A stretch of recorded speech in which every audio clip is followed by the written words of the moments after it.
বগুড়ায় গৃহবধূকে হত্যার পর ডিপ ফ্রিজে রাখার ঘটনা নতুন মোড় নিল।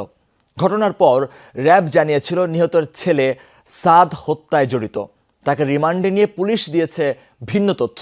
বলা হচ্ছে ছেলে নয় বরং বাড়ির ভাড়াটিয়ারা ঘটিয়েছে হত্যাকাণ্ড। গ্রেফতার করা হয়েছে অভিযুক্ত ৩ জনকে। একমাত্র ওয়ালটন এসি দিচ্ছে 1 বছরের রিপ্লেসমেন্ট গ্যারান্টি এবং কম্প্রেসারের 10 বছরের গ্যারান্টি। দুপচাঁচিয়ার জয়পুরপাড়ায় নিজ বাড়িতে হত্যার পর সালমার মরদেহ ডিপ ফ্রিজে রেখে যায় খুনিরা। পরদিন স্বামী আজিজুর রহমান এবং ছোট ছেলেকে আটক করে র্যাব। তাদের পক্ষ থেকে জানানো হয়, হাত খরচের টাকা না পেয়ে ছোট ছেলেই খুন করেছে নিজের মাকে। ঢুকে তার মাকে পিছন থেকে জাপটে ধরে হচ্ছে নাক এবং মুখ চেপে ধরে।